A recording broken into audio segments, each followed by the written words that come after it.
Welcome to the System Simplified podcast, where we feature top leaders who share stories on how to successfully systemize a business. Now, let's get started with the show.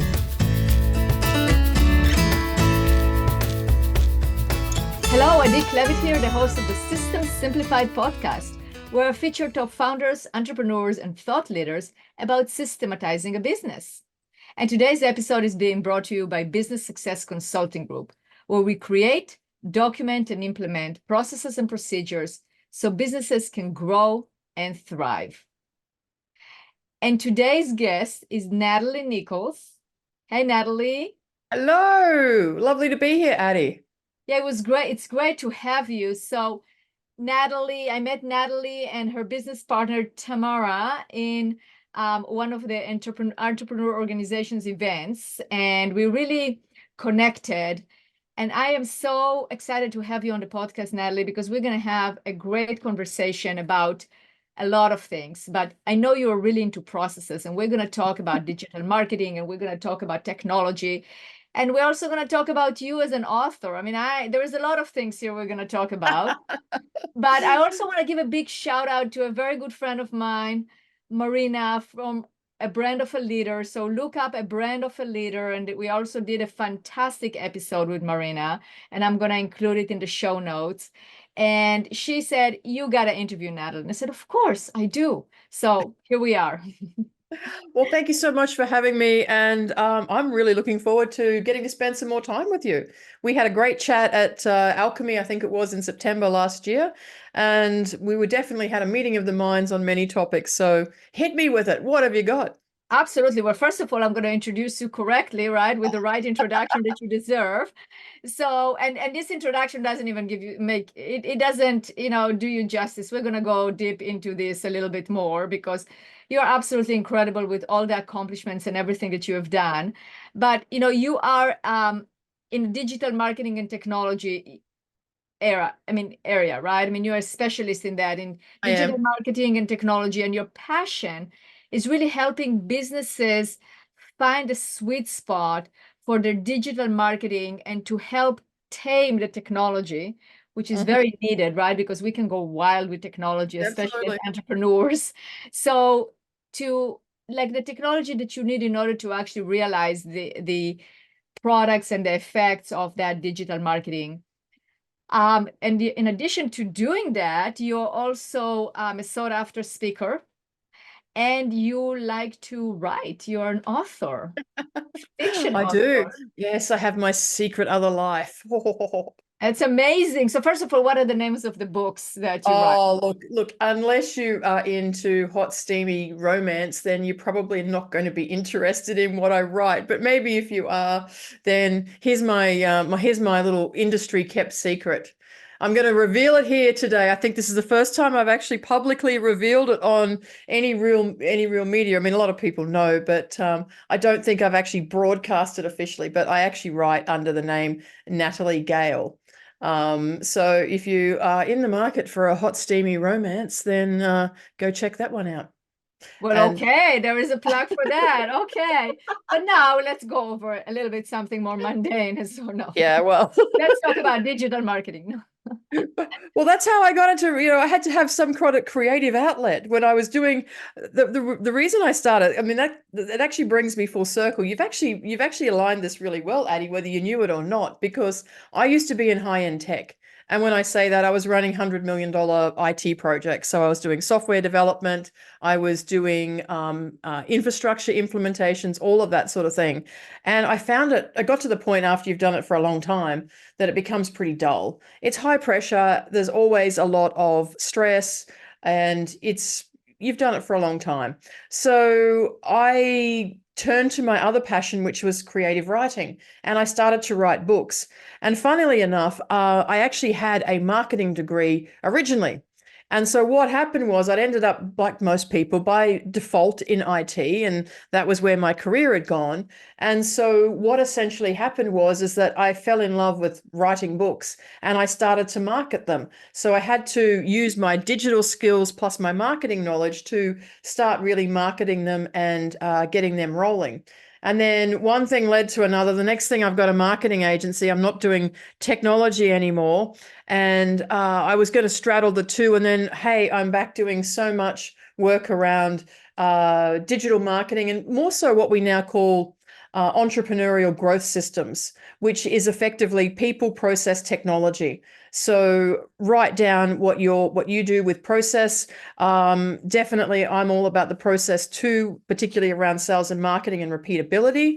But I like to also have obviously the technology and what we can do with AI, because technology has been a big part of my background.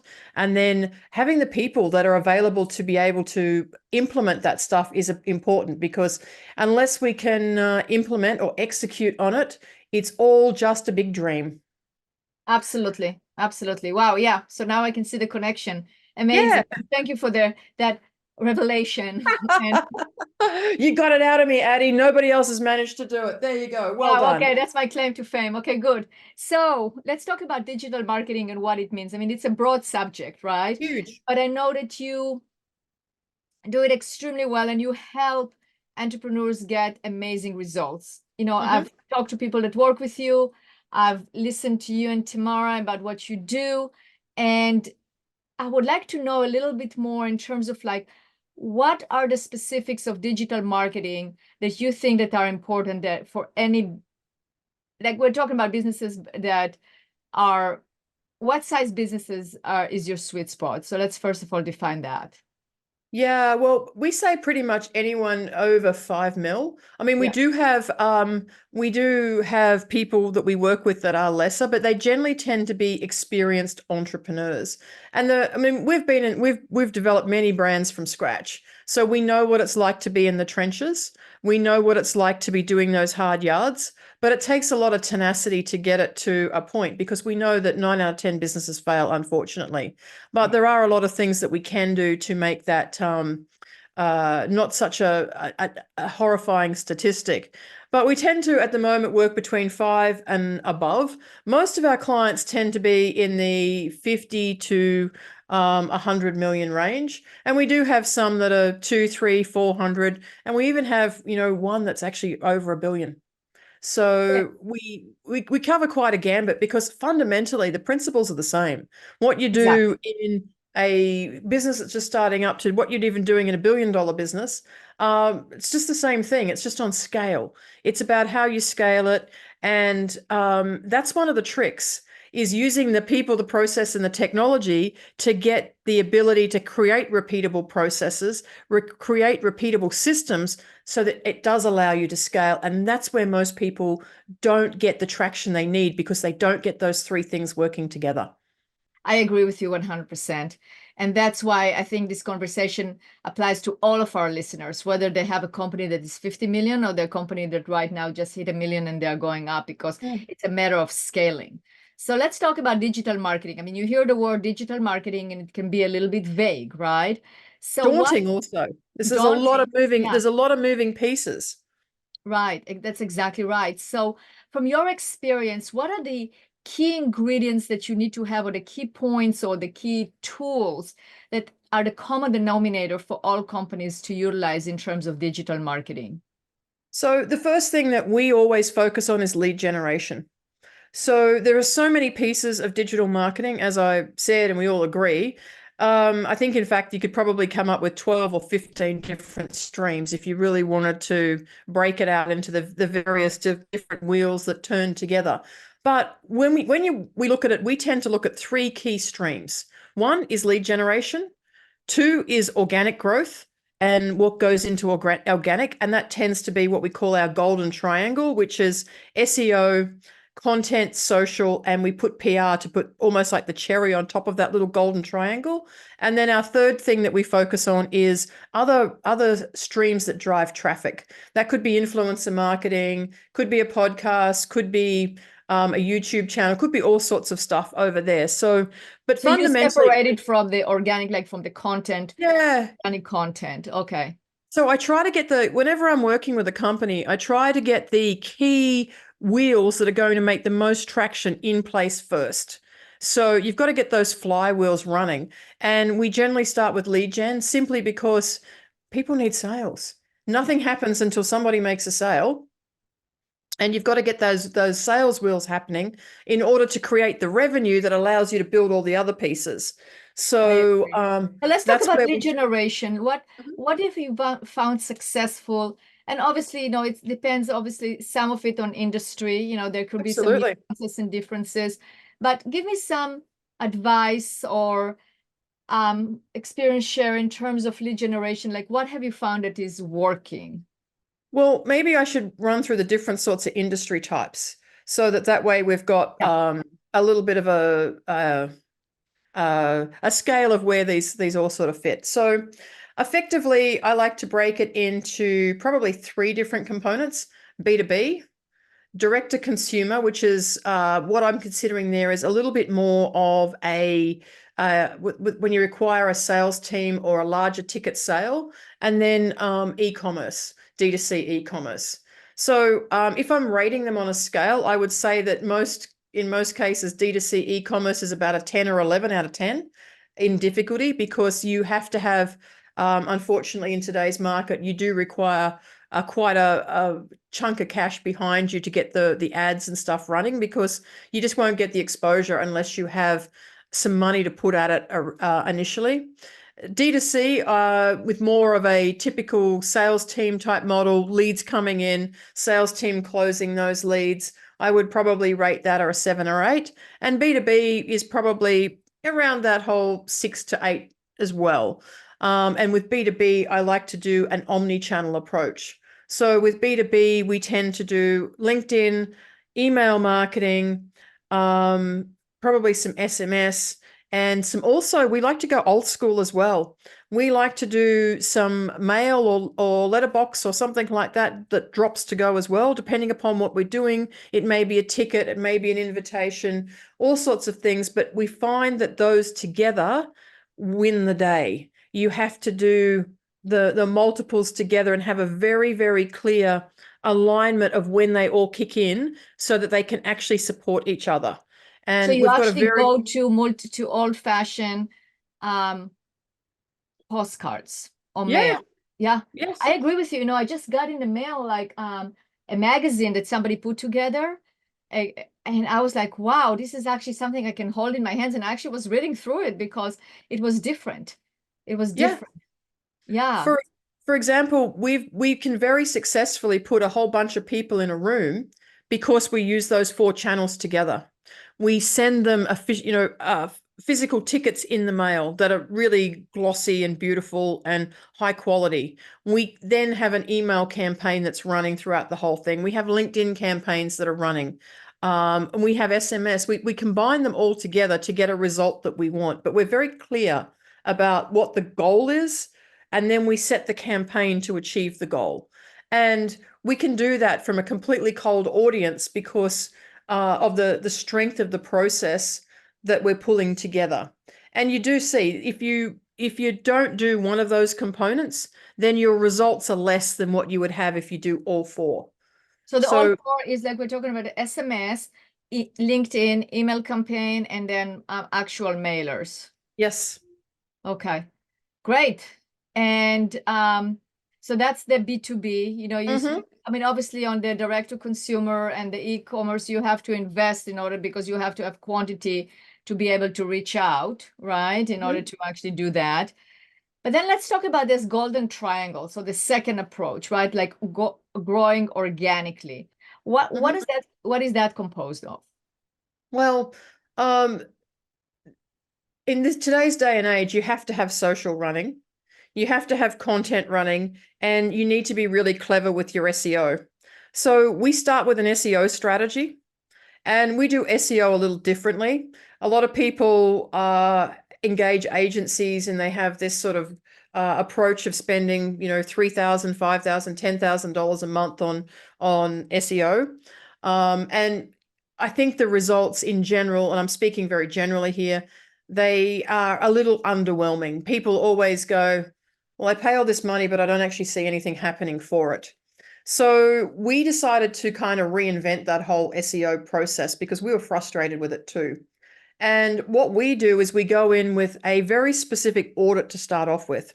So we audit a site, and we figure out exactly what the issues are on page. And there'll be a truckload typically of those issues. And we get very, very detailed in fixing all of them first. So the first chunk of work's to actually do all of that fixing and not even worry so much about the content. It's just get the site, as I like to say, Googleable as possible. So let's make it as friendly to Google as possible. And I'm not talking about stuffing keywords and all of that to make it so it reads like a machine. Google's way smarter than that now. So put that out of your mind. This is all about making it technically easy to find information. And bear in mind, in the age of AI, if you don't have your site well organized and you don't have your content in such a way that it's easy to find, when you're relying on AI to find things, it has to be logical for AI to do that. Otherwise, it's going to be returning answers that you don't want to your potential customers. So just keep that in mind as you're going through that exercise, but get it as technically compliant as possible. And we've had some great results in the way that we've done it with our staff, etc. And then from there, we have a very clear path about what we're going to do with content. We have done the research around what niches that we're going after, or niches, whichever language you want to speak. Niches. Do I use my Aussie? Tomato and tomato, yes. Yeah, okay. here we go. So it's a case of grabbing those keywords that you're going to be targeting, and then looking at PR opportunities around that as well. And then also looking at your content strategy. So I'll put PR to the side for just a moment, but obviously you want to have your video. So we tend to start with a video as a cornerstone piece of content because video is very searchable. Don't forget that YouTube is owned by Google and they love each other. Of course, they're connected. So you're talking one, you're talking both. And so we start typically with a video piece of content. Then you want to have some blogs, etc., around that are supporting that. And you want to have some variety of length in those blogs. And then you have your social content that's also splintered off that to provide those pillars. And to take it a step back, one of the things that we always start with is a very comprehensive foundations exercise.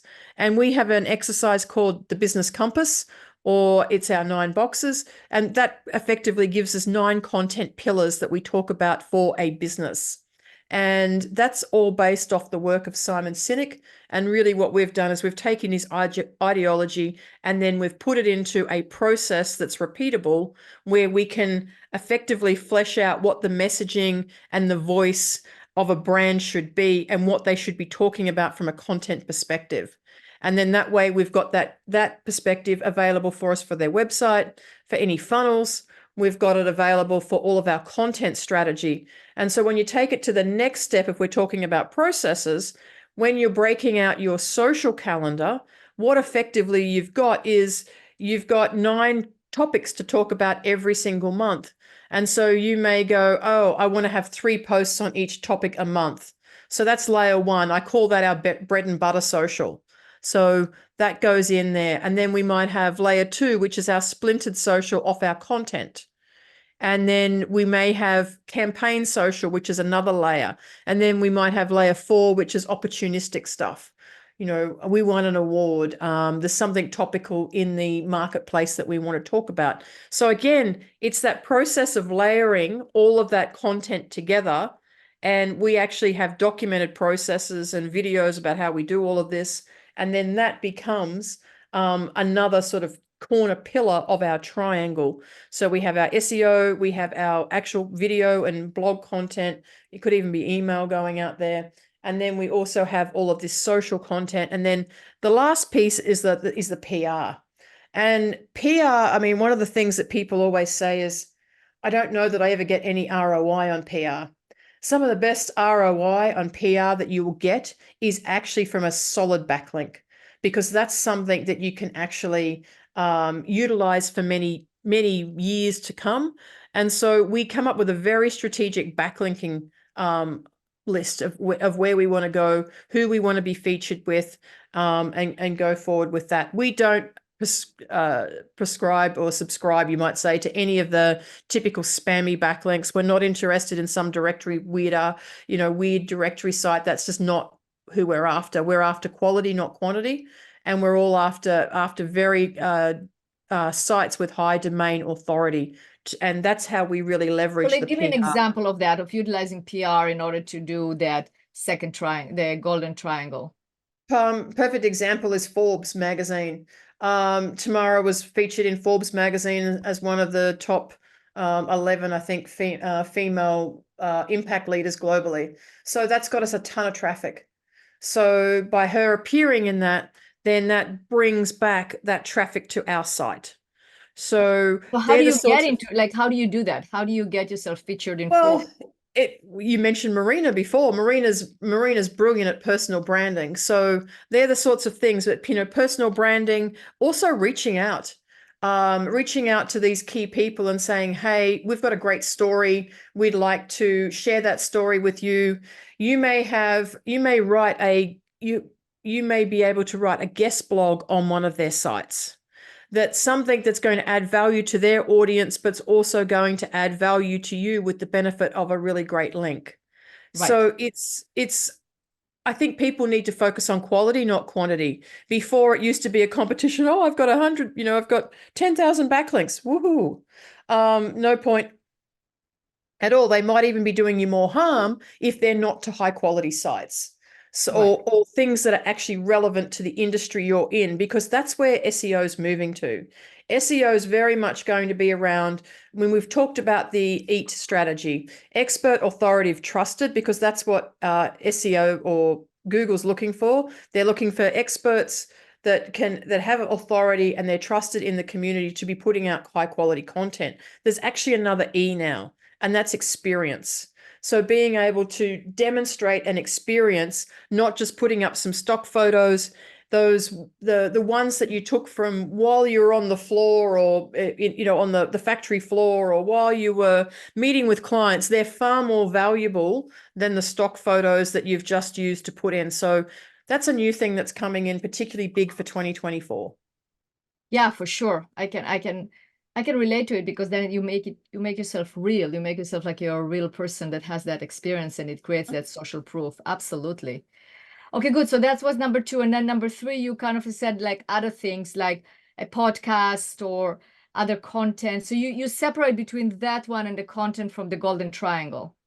The reason I do that is because I want to get the repeatable processes in place for the social, for the content, the general content creation, and the SEO. And you can do them at scale if you have a repeatable process. And we have built them out. I mean, all of our social is scheduled literally 5 or 6 months out because our process works that well. And that's something that we share with the clients and the companies and that we work with. But it just works. And so I say to people, it's one of the hardest ones that people I find when I go into business. I say to business, I say, so tell me about your social process. And it'll be, well, we just knock out some posts this week, and it's a little bit hit and miss. By getting into this routine, into this alignment of how this comes together, it just means that the social's done and you don't have to worry about it, and it's available. And then you can focus on the other layers of social, which come in from, yes, you might be running an influencer campaign from another channel, but you can then connect it in. And if you want to scale a marketing team, you have to get these key flywheels in place so that you can then focus on the other things, or what I call project work. And a project may become a flywheel in time, but it starts as a project. And when I'm building out a marketing team, what I like to do is have them, my goal is to get them to the point where they're working at about 50% on what I call day-to-day or bread and butter activities. And then the other, 50, 40, whatever percent on projects. Because as a marketing team, you're always going to have projects. And that way, I just think people get the best of both worlds. They've got the routine that they need to be in the swing of, but they also get the variety of having a project and getting to play with some fun stuff along the way as well. Absolutely. I agree. Wow. Natalie, that was very, very informative. Obviously, we can see that you know exactly what you're doing, and that you can help people with their digital marketing and implementing the technology that goes with it. Now, you talked a lot about processes, and I know you love processes because we had that discussion, and you have processes Just a little bit. documented. So what, if you had to summarize why processes are so important for a business, what would you say? What are the key points of why processes are so important? It's the ability to scale, but I think it's actually a mindset. So if you look at people, if you look at any problem or any new product, it's you actually are creatively solving a problem to create something. And then, but that's a one-off. If you want to be able to scale it, if you want to be able to make that repeatable, if you want to be able to create that into a commercialization, you have to be able to do that many, many, many times over highly efficiently. And that's why we need processes. I don't think people, they see the process as actually, it probably has a bad name. In actual fact, they resist the process when in actual fact, I think it's just spinning this around and sort of saying, if you want to solve a problem, solve the problem, then the next problem is to optimize that creation of the thing that you've just created to such a speed that you can do it on muscle memory, basically. And that's really what we're trying to create is muscle memory for organizations. So it just happens so that they can then focus on the next problem that they're trying to solve, or in the case of marketing, what's their next project they're working on. And that's, to me, it's just how you look at processes. It's a bit like content. Nobody wants to create content, or very few people get excited. Oh, I've got to create all this content. Look at content as a business asset. When you start to realize and look at it and say, this piece of content I'm creating is going to generate me X amount of dollars, or it's worth X amount of dollars to the business, it suddenly changes the framing and the narrative in your head and makes it far more acceptable to you, and to the fact, dare I say, maybe you might even get a teeny bit excited about doing those sorts of things. So absolutely, that is so true. You know, I'm writing right now actually an article for Inc. magazine, and it's about the do's and don'ts of documenting processes. And one of the do's, and I guess the don't also on the other side, is you have to make it fun. You have to make it so the team gets excited about it. And it all starts, what you said, with the mindset. Because if you as the owner, as the entrepreneur that is in charge of this organization, go, oh, well, processes. Yeah, I mean, I like everything else. I'm a visionary, but processes are boring. Then guess what? That's the way it's going to reflect to the staff as well. But if you see the opportunity of investing in a system, in systematizing in the infrastructure, so then you can really create and your staff can create without you having to micromanage, that's a great advantage. absolutely. And that it all comes back to the same thing that, we are so much speaking the same language here, Addie, because if you free up time to be creative by having processes in place for the things that you've already mastered. Right. And you master them by having a process in place. You don't master them by ad hoc doing them time and time again. And I just want to free up people's time so that they can utilize all of their skills to create amazing things, because that's when teams really flourish. When they've got the stability of the framework and the processes, but the freedom to go and create the other 40, 50% of the time. Absolutely. Absolutely. Well, Nicole, you've been a wealth of information. So if people want to reach out and find out more and work with you, or just ask you a question or know more about you, how they can reach, how they can reach you? Sure. Well, you can definitely catch me on LinkedIn. So I'm Natalie Nichols on LinkedIn, and you can find me at Concertina, CONCERTINA.team. That is our people, our resourcing, our global resourcing company, where we actually provide people that are already pre-trained in all of these things. So you can kind of just grab somebody in the nicest possible way, but we can provide you with somebody. That's probably a better way to say it, Addie. We can provide you with somebody that's fully trained in this and can basically hit the ground running and start helping you deliver to some key processes. And then you can also find me at Beusail, BEUSAIL, academy.com.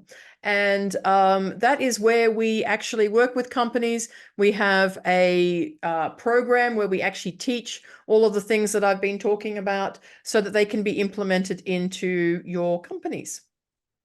Natalie, that's like amazing, amazing information here. And definitely we'll include all the links to all those resources so you can actually, so our listeners can go and check it out and hopefully start working with you or gather information. And just like because what you said here, you explained it in such thoroughness, but also very, very clearly, right? So it takes that mystifying out of digital marketing. It's very specific, very to the point. Natalie Nichols, thank you so much for being a guest on this podcast. Appreciate you being here. My absolute pleasure. I always love talking about this stuff, and I love what you do. And it was a very fortuitous day that we met, and I'm sure we're going to have many great conversations for years to come. And I just can't wait to add in more technology and AI and all sorts of stuff, because I do that too. Absolutely. So definitely learn about that. Thanks, Natalie. Thank you so much.